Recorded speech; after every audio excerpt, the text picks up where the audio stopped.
பிரைஸ்லோ கடவுள் நம்மோடு இருப்பாராக. இன்றைக்கான வார்த்தை, மனம் திரும்புங்கள், பரலோக ராஜ்யம் சமீபித்திருக்கிறது. மனம் திரும்புங்கள், பரலோக ராஜ்யம் சமீபித்திருக்கிறது. Repent, for the kingdom of heaven is near. Okay, சரி.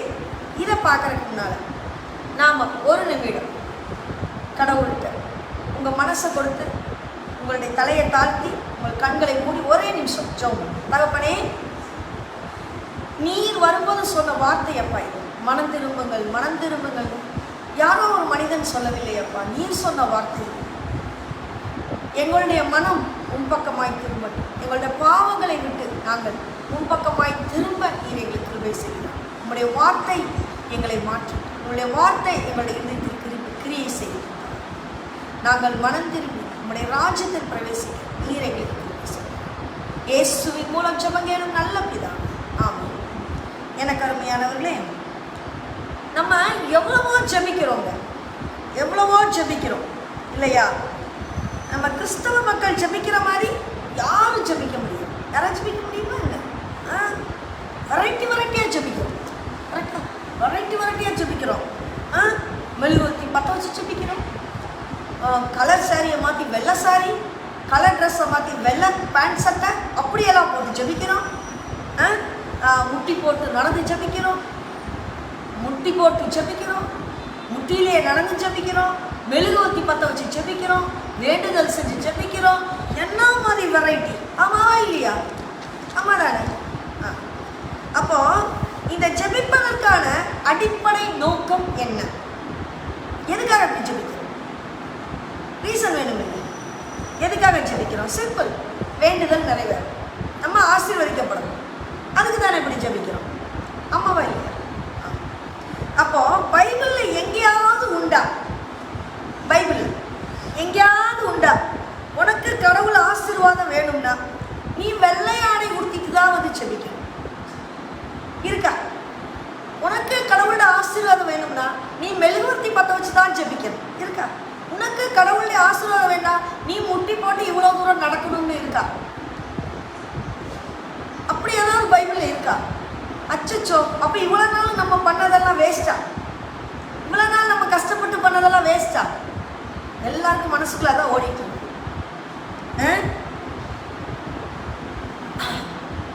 ஆசீர்வாதம் வேணுமா? அதுக்கு ஒரே ஒரு காரியம் மட்டும் செஞ்சா போதும். சிம்பிள், சிம்பிள் இல்லை, என்ன தெரியுமா? பைபிள் சொல்லுது, நீ மனம் மட்டும் மாறினா போதும். என்ன மாறும்? விண்ணரசு நெருங்கி வந்துவிடும். மனம் மட்டும் மாறு. அதுதானே முடியாது? அதுதானே முடியாது? கஷ்டம் இல்லை.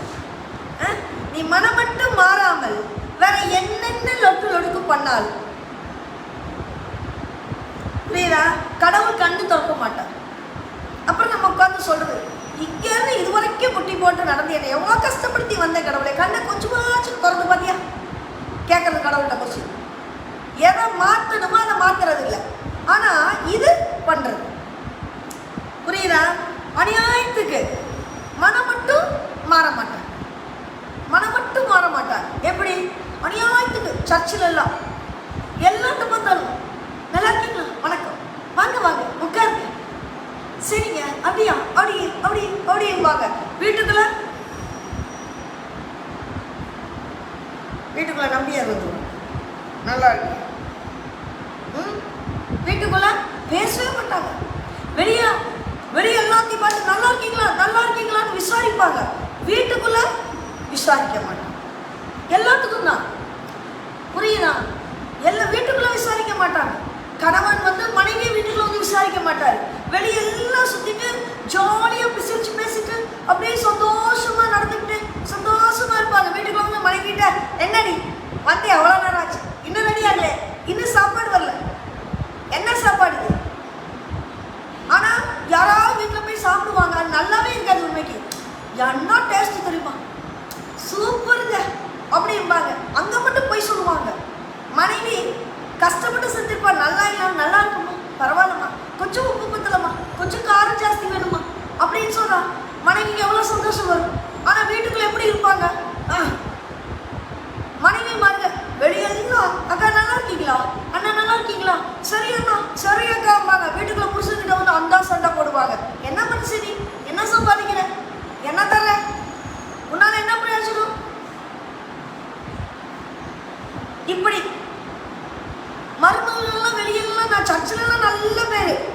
சூப்பர் பேர், சூப்பர் பதவி எல்லாருக்கும். வீட்டுக்குள்ள மாமியார் படுத்து கிடப்பாங்க, அத்தை சாப்பிட்டீங்களா, சாப்பிடலையா அத்தை, நான் சாப்பாடு தரேன், தண்ணி குடிச்சிங்களா அத்தை அப்படி கேட்க மாட்டாங்க. பெண்களைக்கு சொன்னதுல மாமியார்மார்களும் அப்படியே தலைமை பதவியில் இருப்பாங்க. வீட்டுக்குள்ள சொல்லுவாங்க அங்க, ஐயோ நம்மெல்லாம் நல்ல அன்பு காட்டணும், அன்பே இருக்கணும், அன்புதான் அன்புதான் அன்புதான். பைபிள் அன்பை பற்றி தான் சொல்லிருக்கு. வீட்டுக்கு நம்ம அன்புகிட்ட வராங்க, ஏய் என்ன இது இப்படி சப்பத்தி மாவு பசிக்கிற, என்ன வீடு அழுக்கா இருக்கு, கால் கொண்டு நடக்க முடியுதா, என்ன இப்படி பண்ற, வீட்டுக்குள்ள வந்து கட்டு கட்டு கட்டு கட்டு கட்டு கட்டு கட்டுன்னு இருப்பாங்க. புரியுதா? தன்னுடைய ஆணவத்தையும் அதிகாரத்தையும் மருமகள்கிட்ட செலுத்துவாங்க. இழிச்சுவை மருமகளாக இருந்தா, கொஞ்சம் விவரப்புள்ள மருமகளாக இருந்தா, ஏ மாமியாரே இது சொல்றல, நீயே கூட்டிற, நீயே தொடச்சிட அப்படின்ற விவரமான மருமகளாக. இது இழிச்சுவை மருமகள்கிட்ட நல்லா மேஜை வச்சுட்டு அலையுது. புரியுதா? மனம் மட்டும் மாற மாட்டாங்க, ஆனா சர்ச்சில் எல்லாம் நல்லா இருக்கும். புரியுதா? சர்ச்சில் எல்லாம் நல்லா இருக்கும், மனம் மட்டும் மாறுறது கஷ்டம். எத்தனை பேர் மனம் மாறுறாங்க? டெய்லி நைட்டு 2 கட்டி 3 கட்டி அடிச்சுட்டு படுத்துருவாங்க. சண்டே காலையில் சர்ச்சில் இப்படி secretary of the church, treasurer of the church, member of the church, எல்லாம் ஆஃப் த சர்ச் இப்படி இருப்பாங்க சர்ச்சு முன்னாடி. ஆனால் நைட்டு 2 கட்டி, தூக்கம் வராது, தூக்கம் வராது. என்ன பெரிய பாவம். மனம் மட்டும் மாற மாட்டாங்க, மனம் மட்டும் மாற மாட்டாங்க. பயங்கர பக்தி, பயங்கர பக்தியா இருப்பாங்க, ஆனா லஞ்சம் மட்டும் வாங்குவாங்க. அது இல்லைன்னா எப்படி வாழ்றது? பயங்கர பக்தியா இருக்கும் கிறிஸ்டியன்ஸ், எல்லாம் பண்ணுவாங்க, மனம் மட்டும் மாற மாட்டாங்க கிறிஸ்டியன்ஸ். மனம் மட்டும் மாற மாட்டோம், மற்ற எல்லாம் லொடுக்கும் லொசுக்கும் பண்ணுவோம், மனம் மட்டும் மாற மாட்டோம். கடவுளும் சொல்லுவார், அப்பப்போ உனக்கு ஒன்றும் இல்லை குழம்பாத அப்படின்வார். நீ மனம் மட்டும் மாறினால் போதும் என்று கர்த்தர் உனக்கு அழைப்பு விடுக்கிறார். யாரெல்லாம் மனம் மாறினமோ அவங்கள எல்லாம் ஆண்டவர் ஆசீர்வதிப்பார். யாரெல்லாம் மனம் மாறலையோ அவங்கள கடவுள் ஆசீர்வதிக்க மாட்டார். புரியுதா? சகை மனம் மாறினான், அவன் என்ன அதுக்கு முன்னால் ஆசீர்வாதம் இல்லாமையா இருந்தான். அவனுக்கு கொளுத்த பணம் இருந்ததுங்க, சும்மா பணத்தை எண்ணிட்டு இருந்தார். ஆனா ஏன் அவன் இயேசுவை தேடி வந்தா சொல்லுங்க? அவ்வளோ பணம் இருந்தது, அவ்வளோ பணம் கலெக்ட் பண்ணியிருந்தான், பயங்கர பணம். ஆசீர்வாதம்னா பணம் தான் ஆசீர்வாதம்.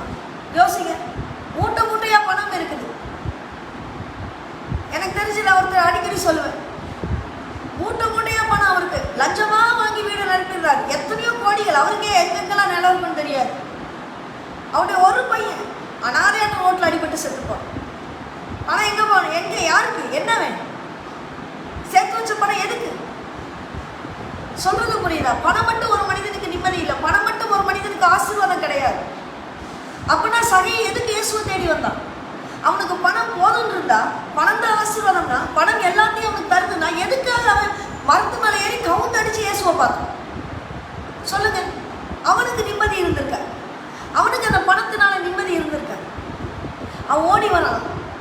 சகை என்னைக்கு இயேசுவை பார்த்து ஓடி வந்து முயற்சி செய்து எப்படியாவது அவர்கிட்ட பேசிடணும், எப்படியாவது அவர்கிட்ட என்னோட பாவ கணக்கை ஒப்பு கொடுத்துடணும், எப்படியாவது எப்படியாவது எப்படியாவது முயற்சி செஞ்சான். பார்த்தீங்களா? அங்கேதான் ஆண்டவர் சொன்னார், எடா சகைய இப்போ உன் வீட்டுக்கு மீட்பு வந்துருச்சு. எவ்வளோ சந்தோஷம்! சகைக்கு எப்படி சந்தோஷம் வந்துருமா? சந்தோஷம் சொல்றாரு, கடவுளே ஏசப்பா, நான் வந்து ஒருத்தர் அநியாயமா வாங்கினா நான் 10 மடங்கு திருப்பி கொடுத்துட்றேன்ப்பா, 3 மடங்கு திருப்பி கொடுத்துறேன், எத்தனை மடங்குனாலும் நான் திருப்பி கொடுத்துட்றேன்ப்பா. இல்லையா? எத்தனை மடங்குனாலும் நான் எவ்வளோ அதிகமாக வேணும் அத்தனை மடங்கு நான் கொடுத்தேன். அவனே வாங்கி விட்டு சொல்ற அளவுக்கு அவனுக்கு நிம்மதி இல்லாமல் அந்த படத்துல இருந்து பாவியான மகன் ஆண்டோடைய பாதத்தில் ஓடி வந்து தன்னை சுற்றி உள்ளவங்களையெல்லாம் பார்க்க ஓடி வந்து கண்ணீர் விட்டு கதறான். கண்ணீரால அவன் பாதத்தை நினைச்சு, டவல் இல்லை துடைக்கிறது, ஐயோ என் கண்ணீரெல்லாம் ஒரு பாதத்தில் இருக்க, எனக்கு முடியாத துடைக்கிறான், முடியே டவல் ஆயிடுச்சு, முடியே டவல் ஆயிடுச்சு. தொடச்சி தைலத்தால், பரிமள தைலத்தால் அவருடைய கால அபிஷேகம் பண்ற. ஆண்டவர் சொல்றாரு, மகளே நீ சமாதானத்தோட போ, உனக்கு எந்த பிரச்சனை உன் பாவம்லாம் மன்னிக்கப்பட்டாச்சு, நீ சமாதானத்தோட போ. என்னைக்கு அவன் மனசு உடைக்கப்பட்டு மனம் திரும்பினாலும், புரியுதா, மனம் மாறினாலும், பாவத்திற்காய் மனம் வருந்தினால் அன்னைக்கு அவர் சொல்ற, இன்னைக்கு மகளே உனக்கு சமாதானம், நீ போ, சமாதானமா போ, உன் பாவம்லாம் மன்னிக்கப்பட்டாச்சு, இப்ப போ. வலது பக்கத்தில் இருந்த கல்வன் கடைசி நிமிஷத்துல மனம் மாறணும். அவன் அவ்வளோ கொள்ளையடிச்சு நிறைய சேர்த்து வச்சிருப்பான். ஆனா பிடிபட்டுட்டான். எனக்காவது பிடிபட்டு தான் ஆகணும் இல்லை, எப்படிப்பட்டுட்டான், இப்ப சிலுவையில தொங்கிட்டு இருக்கான். ஆனா வலது பக்க கல்வன் மட்டும் தான் மனம் மாறான். அப்ப ஆண்டு சொல்றாரு, இப்படா இப்போ நான் இப்போ மேல போகல, நீ என் கூட வந்து கவலைப்படாது, நீ என் கூட தான் வருவடா அப்படிங்கிறாரு ஆண்டவரு. மனம் மட்டும் மாறிட்டல போதுண்டா, மனம் மட்டும் மாறிடியா, அதுதான் கஷ்டம் ஆண்டவர். நீ முட்டி போட்டு நடக்க சொல்லு, நான் முட்டி போட்டு நடக்கிறேன். நீ தலைகீழ நடக்க சொல்லு, நான் தலைகீழ நடக்கிறேன். நீ கண்ணை மூடி நடக்க சொல்லு, நான் நடக்கிறேன். மனம் விட்டு மாற சொல்லாது, அது ரொம்ப கஷ்டம். அப்படிதானே? காலகாலமாக எங்கெல்லாம் இறைவாக்கினரை ஆண்டவர் அனுப்பினாரோ அவர்களெல்லாம் பிரசங்கம் ஆரம்பித்தது எப்படி ஆரம்பிக்கிறாங்க? மனம் மாறுங்கள், மனம் மட்டும் மாறுங்கள் தான் ஆரம்பிக்கிறாங்க. சமூகத்தில் பாவம் பெருகும் போது இறைவாக்கினர் வந்து மக்களை மனம் மாற கூப்பிட்டார். மனம் மாறுங்க. யோனா நினிவேக்கு வந்து மனம் மாறலன்னா செத்துருவீங்கிறார், 40 நாள்ல அழிஞ்சிருங்கிறார். ஆண்டவர் அனுப்பி விடுறார். இது இவரு யோவான் ஸ்நானகன் என்ன சொல்றார்? உலகத்தில் வந்து வாயை திறந்து பிரசங்கம் பண்ண தொடங்கியதை எப்படி வாயை திறந்து பிரசங்கம் பண்றாரு? மத்தேயு 3:2 மனம் திரும்புங்கள், பரலோக ராஜ்யம் சமீபித்தது. முதல் வாய் திறந்து அவர் சொன்ன பிரசங்கம் தான், repent for the kingdom of heaven is near. Opening ஸ்டேட்மெண்டே இதுதான், தொடங்கிய வார்த்தை இதுதான். ஆண்டவராக இயேசு கிறிஸ்து இப்படிதான் பிரசங்கம் செய்ய ஆரம்பிக்கிறார். மார்க் 1:10 சொல்றாரு, காலம் நிறைவேறிச்சு, தேவனுடைய ராஜ்யம் சமீபமாயிடுச்சு, மனம் திரும்பி சுவிசேஷத்தை விசுவாசியுங்கள். காலம் நிறைவேறிச்சு, அப்பவே சொல்லிட்டாரு. நான் கூட நினைப்பேன், என்ன ஆண்டவர் இன்னும் அந்த காலம் வரலைங்க, அப்பவே சொல்லிட்டீங்களா, 2000 வருஷத்துக்கு முன்னாடி சொல்லிட்டீங்களே, இன்னுமா நாங்கெல்லாம் மனம் மாறல? அதை மட்டும் செய்ய மாட்டோம்ல, நாங்களாம் இப்படி கில்லாடி. அப்படிதானே? பொய்யும் சொல்லாம வாழ முடியுமா? லஞ்சம் வாங்காம வாழ முடியுமா? இல்லையா? ஏமாத்தாம உழைக்க முடியுமா?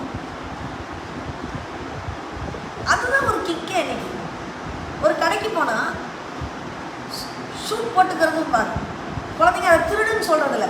ஏன் அங்க இருந்து இந்த பாட்டில் ஷூட் போட்டேன் தெரியுமா, திருடிட்டேன்னு சொல்ல முடியாது. இது வந்து விளையாட்டா சொல்றாங்க, விளையாட்டா ஷூட் போட்டாங்களாம். இன்னொன்னு என்ன சொல்லுவாங்க, சுட்டுட்டேன். அங்கேருந்து ஒரு பாட்டில் சுட்டுட்டேன் தெரியுமா. ஸ்டேஷன் இந்த கிளிப்பு வாங்க போனால், இன்னொரு 2 கிளிப்பு தான் பில்லு போட்டாங்க, இன்னொரு கிளிப்பை சுட்டுட்டேன் தெரியுமா. வாய்ஸ் போனாங்க, 2 சாக்ஸ் தானே வாங்க, 3ஆவது சாக்ஸ் சுட்டுட்டேன், பேக்கெட்டில் இருக்கு பாரு. ஷூட் போடுறது திருட்டு. இதுக்கு வேற நம்ம ஸ்டைலாக சுட்டுட்டேன்.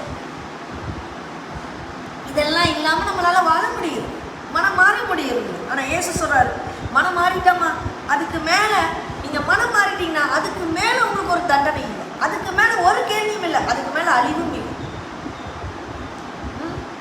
ஆனாம் ஏவாள் பாவம் செஞ்சாங்க, பெரிய கொலக்குத்தமாக செஞ்சுட்டாங்க. சொல்லுங்க, பெரிய கொலக்குத்தமாக செஞ்சுட்டாங்க. ஒரு பழத்தை தானே தின்னுட்டாங்க, கொலையா செஞ்சுட்டாங்க, பச்சாரம் செஞ்சுட்டாங்க, ஒரு பழத்தை தான் தின்னாங்க. ஆண்டு கேட்குறாரு, ஆதாமே சாப்பிடக்கூடாது பழத்தை நீ சாப்பிட்டியா? ஆமா. அவன் என்ன சொல்லியிருக்கணும்? ஆமா ஆண்டவரே, பார்க்க ஆசையா இருந்துச்சா, வாயில் ஒரு கடி வைக்கலான்னு வைக்கும்போது மோந்து பார்த்த உடனே வாய்க்குள்ள கப்பல் ஓடுற அளவுக்கு எச்சு ஊறிச்சா?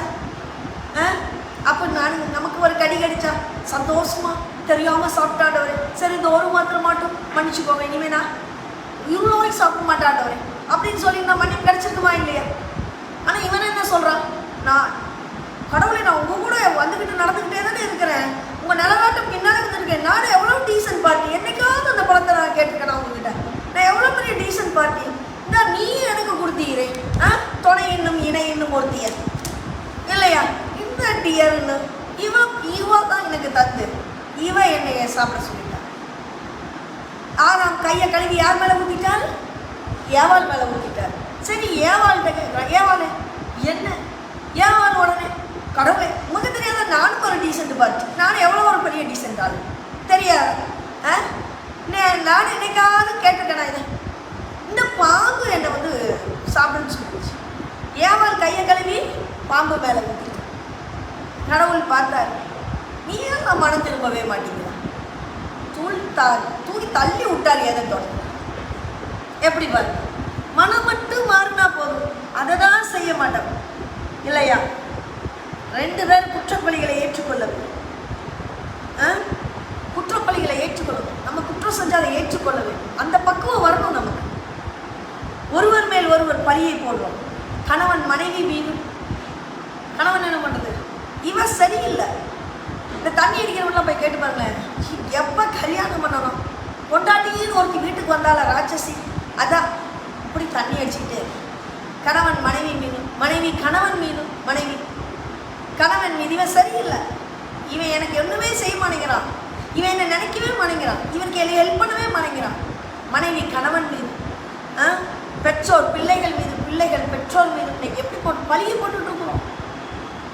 சுயத்தை நியாயப்படுத்தி நியாயப்படுத்தி நியாயப்படுத்தி வாழ்ந்துட்டு இருக்கிறோம். நம்ம தான் செய்யறது கரெக்டு. சுயம் ஆண்டவர் சொல்றாரு, நம்முடைய குடும்பத்துல நம்மளுடைய தனிப்பட்ட வாழ்க்கையில நீ இப்படி பண்ணிட்டு இருந்த ஆசீர்வாதம் குறைந்து விடும். குற்றப்பலிகளை நாம் ஏற்றுக்கொள்ளவில்லை என்றால் அதன் துர்விளைவுகளை நாம் சந்திக்க நேரிடும். பார்த்தீங்கன்னா நீதிமொழிகள் 28:13, தன் பாவங்களை மறைக்கிறவன் வாழ்வடைய மாட்டான், அவைகளை அறிக்கை செய்து விட்டு விடுகிறோனோ இறக்கம் பெறுவான். இதெல்லாம் நான் கேட்டுட்டேன். எப்பெல்லாம் இதை நான் சின்ன வயசுல இந்த வார்த்தையெல்லாம் கேட்டு வரேன். செய்யலாம், அதெல்லாம் இருக்கு. நம்மளுக்கு எல்லாம் என்ன, நாளா தப்பு செய்யும். யோவேல் 2:13, ஜோயல் 2:13, நீங்கள் உங்கள் வஸ்திரங்களை அல்ல உங்கள் இருதயங்களை கிழித்து உங்கள் தேவனாகிய கர்த்தரிடத்தில் திரும்புங்கள். அவர் இரக்கமும் மன உருக்கமும் நீடிய சாந்தமும் மிகுந்த கிருபையும் உள்ளவர். அவர் தீங்குக்கு மனஸ்தாபப்படுகிறவராயிருக்கிறார். ஆடைகளை கிழிக்கிறது ஈஸி. எது ஈஸி அல்ல? உள்ளத்தை கிழிக்கிறது தான் ஈஸி அல்ல. ஆண்டவர் என்ன சொல்றார்? உன் உள்ளத்தை கிளி, மனதை திருப்பு. கலர் ட்ரெஸ் மாற்றி ஒயிட் ட்ரெஸ் போடுறது ஈஸி. அது என்ன கஷ்டமா? சர்ச்சுக்கு நிறைய சபைகள் ஒயிட் ட்ரெஸ் போட்டு வருவாங்க, நிறைய நகையை போட்டு திடீர் நகையை கழட்டிட்டு வருவாங்க. அதெல்லாம் ஈஸி தானே. அதில் என்ன கஷ்டம் இருக்கு சொல்லுங்க? ஏதாவது கஷ்டம் இருக்கா? இந்த சாரிக்கு பதிலாக ஒயிட் கலர் சாரி எப்படினாலும் கட்டுறது ஒரே இது. நகையா இருக்குது, இல்லாமல் வரும். இது என்ன ஈஸி? புரியுதா? மனம் மாறுவது மட்டும்தான் கஷ்டம், மனசை மாற்றுறதா கஷ்டம். புரியுதா? தன்னையே மாற்றிக்கொள்வது கடினம். ஆகையால் நான் எனக்கு அருமையானவர்களே, நீங்கள் ஆடைகளை கிழிக்க வேண்டாம், இருதயத்தை கிழித்துக் கொள்ளுங்கள். மனம் மாற பார்க்கலாமேன்னு நினச்சா சரி, அப்படியே நீங்கள் சரி மனசு மாறிடலாம், மனம் மாறலாமேன்னு மனசு மாறலான்னு நினச்சா இங்கே தான் காரியம் ஈஸி இல்லை. இங்கே தான் சாத்தாகுமா? நம்ம மனசு மாறிடலாம், நம்ம இனிமேல் நம்ம ஆண்டுகிட்ட இருக்கிறோம், இப்போ தான் சாத்தாகுமா? புரியுதா? நீங்கள் 50 புனித ஸ்தலங்களுக்கு போயிட்டு வரலாம் சொல்லுவீங்க, அவன் சாத்த சொல்லுவான் 51க்கு போவான். ஒரு 2 மெழுகுவர்த்தி பற்ற வச்சு ஜெபிக்கலாம்னு நினைப்பீங்க, சாத்தா சொல்லுவான் 2 பண்டிலே பற்ற வச்சு ஜெபியுமா. அதெல்லாம் உங்களுக்கு கவலை இல்லை. நான் முட்டி போட்டு நடந்து ஜெபிக்கிறேன், அது பிரச்சனை இல்லை. நீ முட்டி போட்டு நடந்தல்ல, நீ படுத்து தள்ளிட்டு ஓடிட்டு எப்படி வேணாலும் ஜெபி, அது பிரச்சனை இல்லை. ஆனால் மனம் மட்டும் மாறினா பிரச்சனை. புரியுதா? சாத்தானுக்கு பிடிக்காது. நீ மனமாற தொடங்கினால் சாத்தானுக்கு பிடிக்காது, அவன் செக் வைப்பான் உனக்கு. புரியுதா? 3 விதமான செக்கை பற்றி இங்கே நம்ம தியானிக்க போகிறோம். 3 விதமான செக் பற்றி இங்கே தியானிக்க போகிறோம். முதலாவது செக், ரொம்ப ஷார்ட்டாக முடிச்சேன். முதலாவது செக், மற்றவங்க என்ன நினைப்பாங்க. இதுதான் சாத்தா நமக்கு வைக்கிற ஃபர்ஸ்ட் செக். மற்றவங்க என்ன நினைப்பாங்க. இதை சொல்லிக் கொடுப்பது யார்? சாத்தானின் ஆவியா கர்த்தரின் ஆவியா? சாத்தானின் ஆவி. மற்றவங்க என்ன நினைப்பாங்க, மற்றவங்க என்ன, நீ இப்படி கை தட்டுனா, நீ இப்படி சத்தம் போட்டா, நீ இப்படி பிரேயர் பண்ணா, மற்றவங்க என்ன நினைப்பாங்க? சொல்லிக் கொடுப்பது கடவுளின் ஆவியா சாத்தானின் ஆவியா? சாத்தானின் ஆவி. கடவுளின் ஆவி என்ன தெரியுமா சொல்லிக் கொடுக்கும்? கடவுள் என்ன நினைப்பார்? கடவுளின் ஆவி என்ன சொல்லிக் கொடுக்கும்? கடவுள் என்ன நினைப்பார்? எனக்கு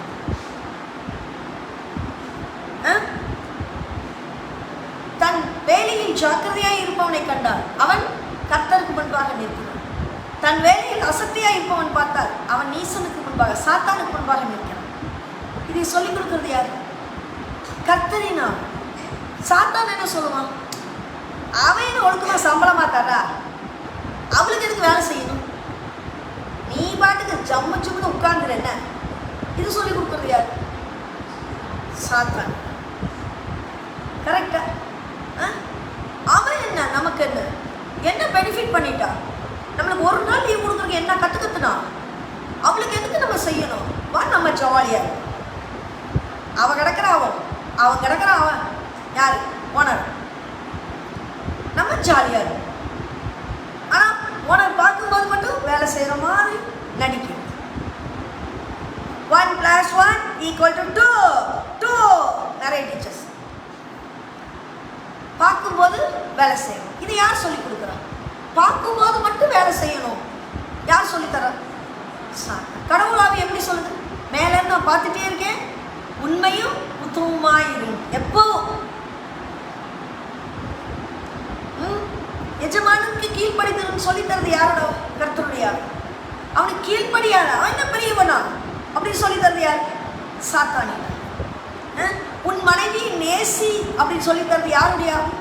கர்த்தருடைய. கர்த்தர் என்ன சொல்லி தந்திருக்காரு? உன் மனைவியை நேசி. சாத்தான் வந்து என்ன சொல்றான்? என்று அவன் என்ன பெரிய பேரழகி, அவன் என்ன பெரிய இவ்வளா, உனக்கு அம்மா தான் முக்கியம், நீ அம்மாவை நேசி. மாற்றி சொல்லித்தரது யாரு? சாத்தான். ஆனா பைபிள் என்ன சொல்லுது? மனைவியை தான் நேசிக்க சொல்லியிருக்கு. மனைவி தான் முதலிடம், மனைவி தான் ஃபர்ஸ்ட், மனைவி தான். இதுல ஆண்டவர் சொன்ன கருத்தை மாத்துறது நீ யார்? அப்போ ஆண்டவர் சொன்ன கருத்தை நீ மாத்துறனா உனக்குள்ள என்ன ஆவி வேலை செஞ்சிட்டு இருக்குது? சாத்தானோட ஆவி. அப்போ மனைவியை நேசிதான் வேதம் இருக்குது. கர்த்தர் சொல்லி இருக்கிறாரு, நீ மனைவி உன்னை பெத்ததுலேருந்து வளர்த்ததுலேருந்து கொண்டு வந்து அம்மாடா, அம்மா விட்டுறாடா, அம்மா தான்டா ஃபர்ஸ்ட். யார் சொல்லித்தரா? சாத்தான். இதெல்லாம் தெரிஞ்சுக்கணும். மற்றவன் என்ன நினைப்பா. சிலர்லாம் பாருங்க, கணவன் மனைவி கல்யாணம் பண்ணிட்டு வந்தாங்கன்னா, கணவன் ஆண்கள், இதுல மெயின் ஆண்கள் தான். அவன் என்ன நினைப்பான்? நான் உன்னோட சேர்ந்து வந்தா தள்ளு எங்க அம்மா என்ன நினைப்பா, எங்க அப்பா என்ன நினைப்பாங்க, என் சொந்த, என் பெரிய சின்னத்தை, என் மாமனார் மச்சா அக்கா, இவன்ல அக்கா மக்கள் என்ன நினைப்பாங்க? உனக்கு செஞ்சா அப்புறம் பொண்டாட்டி தாசன்னு சொல்லிடுவாங்க. இது சொல்லித்தரது யாரு? கடவுளின் ஆவியா கர்த்தரின் ஆவியா? சாத்தானின் ஆவியா? சாத்தானின் ஆவி. மனைவியை நேசி, மனைவிக்குரிய காரியங்களை செய்யின்னு சொல்றதுதான் கர்த்தரின் ஆவி. அவன் பாப்பான், இவன் பாப்பான், இவன் நினைப்பா, இவன் என்ன நினைப்பா, அவன் என்ன நினைப்பா, இது எல்லாம் மற்றவங்களை எல்லாம் பார்த்து சொல்லித்தரது யாரோட ஆவி? சாத்தானின் ஆவி. புரிஞ்சுக்கணும். புரியுதா? மற்றவனுக்காக வீடு கட்டினவன், நல்ல லோனை போட்டு வீடு கட்டியிருப்பான், மற்றவனுக்காக பெருமைக்காக, மற்றவனுக்காக தன் மனைவியை தள்ளி வைத்தவன். நிறைய பேர் மனைவியை ஹாஸ்பிட்டல் கூட கூட்டிகிட்டு போக மாட்டாங்க. கூட்டிகிட்டு போனால் கூட எவனோ ஒருத்த மாதிரி உட்கார்ந்துருப்பாங்க. பக்கத்துல இருந்து மனைவி அன்பாக தடவி, கவலைப்படாதேமா நான் இருக்கேன், நீ தைரியமாயிருமா, நான் உன்னை கூட்டிட்டு போறேன், நான் உனக்கு பார்க்க. எத்தனை ஆண்கள் சொல்லுகிறீர்கள்? மனைவியை நேசின ஆண்டு கொடுத்த கட்டளையை எத்தனை பேர் காப்பாத்துறீங்க? சாத்தானின் ஆவியா கர்த்தரின் ஆவியா? இல்லையா? பார்க்கணும் இல்ல அப்படின்னு சொல்றது. மற்றவனுக்காக இந்த ஆண்கள், நீ தள்ளி எங்க அம்மா பார்த்துட்டு இருக்கிறாங்க. இது நீங்க யாரு? தாலி கட்டி கட்டின மனைவி தானே கூட்டு வந்திருக்கீங்க, யார் பார்த்தா என்ன? தள்ளி நீ உங்க அப்பாவை சொல்லி கூட்டிட்டு போக சொல்லு, உங்க அப்பாவை சொல்லி கூட்டிட்டு போக சொல்லு, நீ உங்க அம்மா சொல்லி உன்னை ஹாஸ்பிட்டல் கூட்டிட்டு போக சொல்லு அப்படின்னு சொன்னா, அப்ப நீ உனக்குள் என்ன ஆவி இருக்கிறது? நீ யாருக்காக பயப்படுகிறா? சாத்தான் சொல்றான், சாத்தான் சொல்றான், மற்றவர்கள் என்ன நினைப்பார்கள். தன் சொந்த மனைவியை கூட்டிட்டு போவதற்கும் தன் சொந்த மனைவியை நேசிப்பதற்கும் ஒரு ஆண்மகன் என்ன நினைக்கிறான், மற்றவன் என்ன நினைக்கிறான். புரியுதா? மற்றவர்கள் என்ன நினைப்பார்கள், மற்றவர்கள் என்ன நினைச்சா நமக்கு என்ன? ஆண்டவரின் ஆவி நம்மளோட பேசணும். மற்றவர்கள் என்ன நினைப்பார்கள், என்ன நினைப்பார்கள், என்ன நினைப்பார்கள் நினைச்சு நினைச்சு ஓஞ்சு போனவங்க நிறைய பேர் இருக்கிறாங்க. புரியுதா? நிறைய பெண்கள், அவர் என்ன நினைப்பாங்க, இவங்க என்ன நினைப்பாங்க, வச்சோ நான் இதை பண்ண முடியாது, அவங்க என்ன நினைப்பாங்க, மற்றவர்கள் என்ன நினைப்பார்கள் நினைப்பார்கள் என்று ஓஞ்சு போன குடும்பங்கள் நிறைய உண்டு. மற்றவருக்காக வீடு கட்டினவன், மற்றவருக்காக ஷோக்காக செல் வாங்கினவன், மற்றவருக்காக ஷோக்காக கார் வாங்கினவன், ஷோக்காக பந்தாக்காக கார் வாங்கினவன் கடைசியாக லோனு கட்டும் போது அப்படியே கஷ்டப்படுவான். இதெல்லாம் மற்றவன் என்ன நினைப்பான், மற்றவன் என்ன நினைப்பான், மற்றவன் என்ன நினைப்பான். ஆனா உனக்குள்ளார நீ கேட்க வேண்டிய கேள்வி என்ன தெரியுமா? கடவுள் என்னை பற்றி என்ன நினைப்பான். மற்றவன் என்ன நினைப்பாங்கிறது சொல்றது சாத்தானினா. கடவுள் என்னை பற்றி என்ன நினைப்பான், அதுதான் வேணும். நான் இப்படி பார்த்தா, இப்படி பேசினா, இப்படி நடந்தா, இப்படி ஜெபித்தா, இப்படி செஞ்சா, இப்படி உட்கார்ந்தா, இப்படி 4 பேர் வந்து 4 பேரை பத்தி அசிங்கமா பேசிட்டு இப்படி பண்ணினா, கடவுள் என்னை பற்றி என்ன நினைப்பான். புரியுதா? கடவுள் என்னை என்ன நினைப்பான்.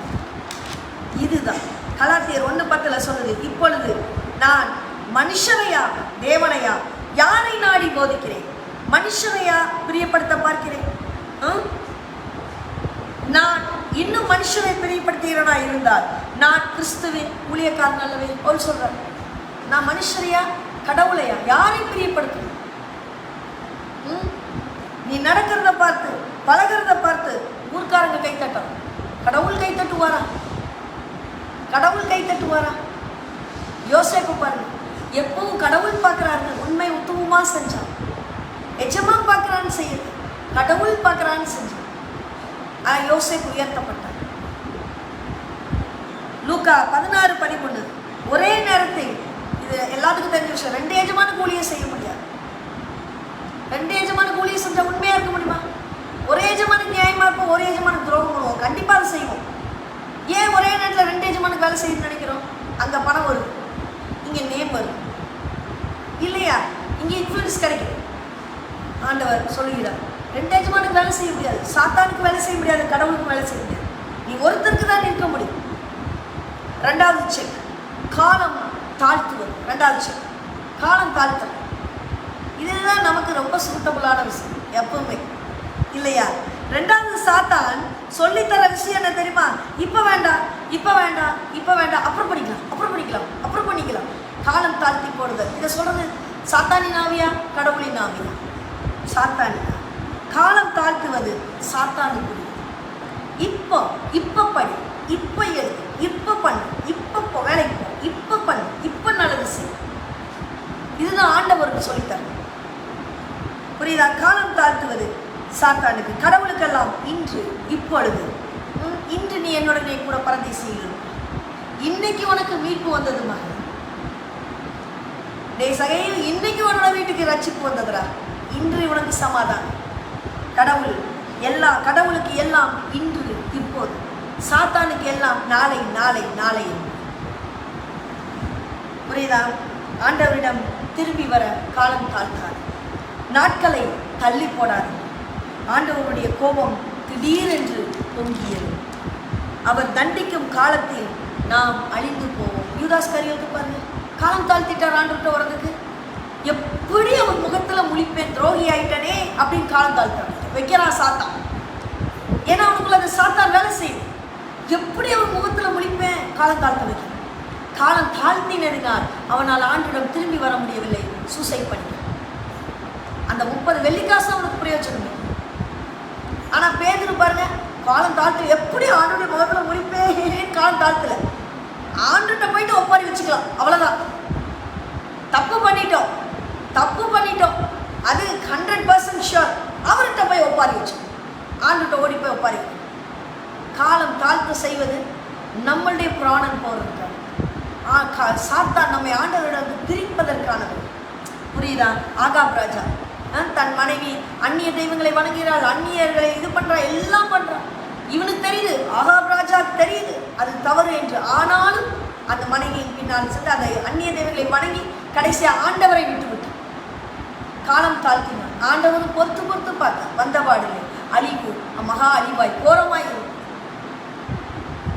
2 கொரிந்தியர் 6:2 அனுக்கிரக காலத்திலே நான் உனக்கு சொல்லிக் கொடுத்து செவி கொடுத்து இரட்சணிய நாளில் உனக்கு உதவி செய்தேன். பாருங்க, சாரி, அனுக்கிரக காலத்திலே, ஏற்ற காலத்திலே. அனுக்கிரக காலம் என்ன? ரைட் காலம். இப்போ அனுக்கிரக காலத்திலே நான் உனக்கு செவி கொடுத்தேன். நீ கூட்டியா டப்புன்னு வந்துடுவேங்கிறார் ஆண்டவர். எப்போ வருவார்? நீ முட்டி போட்டு நடக்கும் போது, நீங்கள் 2 மெழுகுவர்த்தி ஏற்றி வச்சுட்டு இருக்கும் போது, இல்லை நீங்கள் அவன் நினைப்பான் இவன் நினைப்பான் நிற்கும் போது, இல்லை நீங்கள் ஜெபிச்சுட்டு இருக்கும் போதா, இல்லை நீ எப்போ மனமாறியோ, நீ எப்போ மனமாறியோ அதுதான் அனுக்கிரக காலம். அப்போ நீ கூப்பிடு டப்புன்னு வந்து நிற்பேங்கிறார். அதுதான் உனக்கு ரட்சி சொல்றாரு. இதோ இப்பொழுதே அனுக்கிரக காலம், இப்பொழுதே ரட்சணியம் தான், இப்போதான் சல்வேஷன், இதே இப்போதான். நவ் நிறைய பேர் சொல்லுவாங்க, நான் இப்போதான் நான் யங் பாய், நீ எவ்வளோ இருக்கு, நான் உங்களை மாதிரி ஓல்டானா ப்ரேயர் பண்ணிக்கிறேன். நாளைக்கு நீ உயிரோடு இருப்பியா இல்லையாங்கிறது தெரியாது.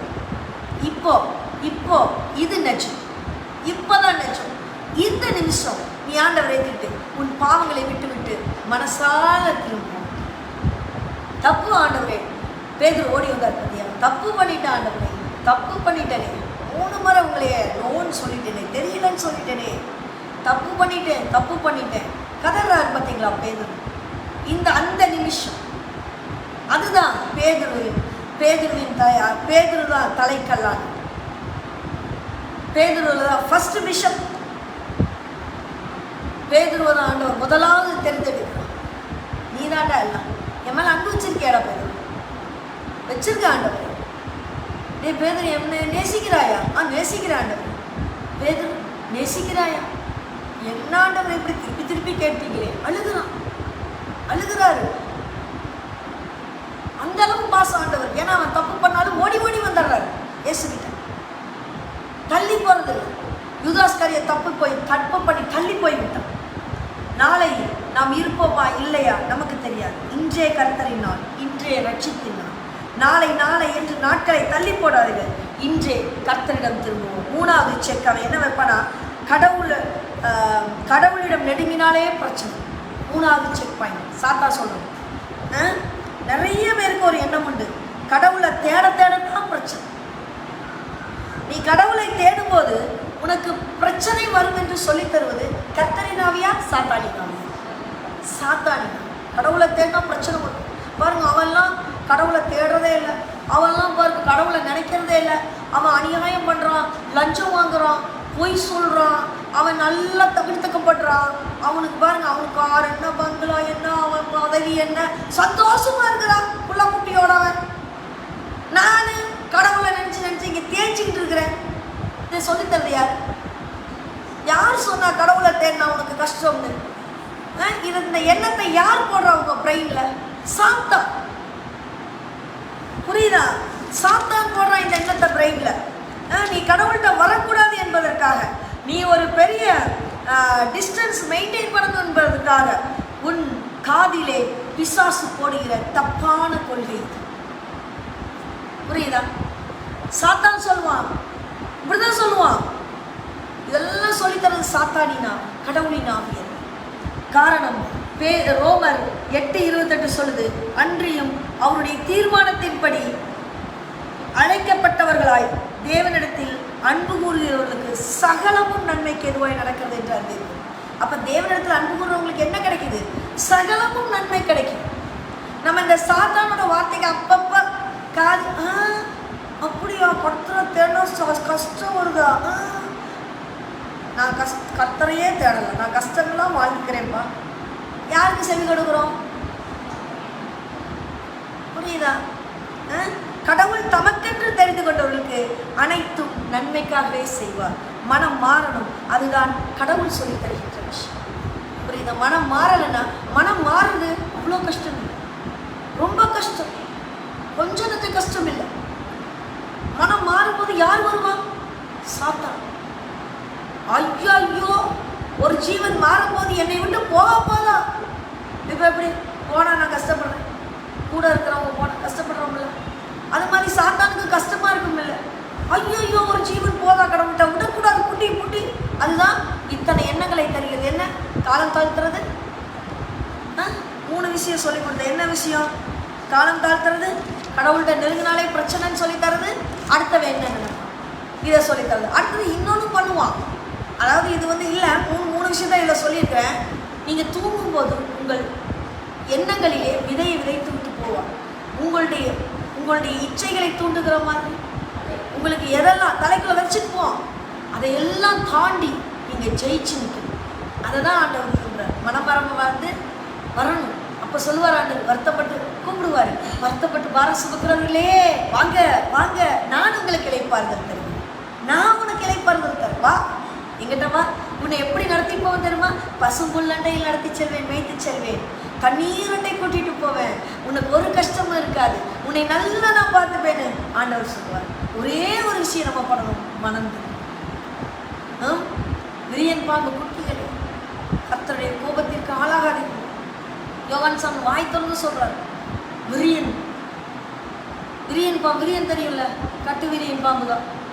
இந்த விரியன்கள்லாம் பார்த்தா பாய்சன், புரியுதா? என் கோபத்துக்கு ஆளாகாதீங்க. கர்த்தருடைய பாம்புக்கு காதை கேட்காது, எவ்வளவுதான் நீங்க எதுல கத்துங்க, கேட்காது. அது என்ன பண்ணுமோ அதை தான் பண்ணிட்டு பாம்பு. பார்த்தீங்களா? நீங்க என்ன சொன்னாலும் கேட்காது, அது என்ன பண்ணுமோ அதை தான் பண்ணும். அது படம் எடுத்து ஆடணுமா ஆடு, கொத்தணுமா கொத்தும், அது என்ன நினைக்குது அதை தான் செய்யும். அதை தான் யோவான் சாமி சொல்றார், விரியன் பாம்பு குட்டிகளை வரும் கோபத்துக்கு ஆளாக கோடாரியானது வேறருகே வைக்கப்பட்டாச்சு, எப்ப வெட்டும் தெரியாது, எச்சரிக்கையா இருங்கள், மனம் திரும்புங்கள். இதுவரைக்கும் உங்களை சிந்திச்சு பாருங்க, நைட்டு உட்கார்ந்து யோசிங்க, நான் இதுவரைக்கும் என்ன தவறுகள் செய்தேன், ஏன் இந்த என் குடும்பத்தில் இத்தனை கஷ்டம், ஏன் என் வாழ்க்கையில் இத்தனை கஷ்டம், ஏன் நான் இப்படி வேதனைப்படுகிறேன், ஏன் நான் இப்படி துன்பப்படுகிறேன், எனக்குள்ள ஆண்டவருக்கு பிடிக்காதது என்ன இருக்குது? நான் மனம் மாறணும். எனக்குள்ளார இருக்கிற எரியோ கோட்டை இடிந்து விழணும், எனக்குள்ளார இருக்கிற பாவம் இடிந்து விழணும். நான் என் ஆண்டவரை தேடணும். அப்படின்னா என் ஆண்டவரை துதிங்க, அவரை வர்ஷிப் பண்ணுங்க, அவர்கிட்ட சொல்லுங்க, எனக்கு நான் பலவீனன் ஆண்டவரே. சொன்னாங்க, நான் பலவீனன், நான் மனிதன், என்னை மாற்று. உங்களை ஒப்பு கொடுப்பீங்களா? உங்களை கர்த்தருக்குள்ள ஒப்பு கொடுப்பீங்களா? உங்களுடைய மனதை மாற்றி ஆண்டவருக்குள்ள ஒப்பு கொடுங்கள். ஒரு நிமிடம் ஜெபம் செய்யுங்கள். தகப்பனே, இதை கேட்டுக்கொண்டிருக்கிற ஒவ்வொரு பிள்ளைகளையும் நீர் ஆசீர்வதிங்க.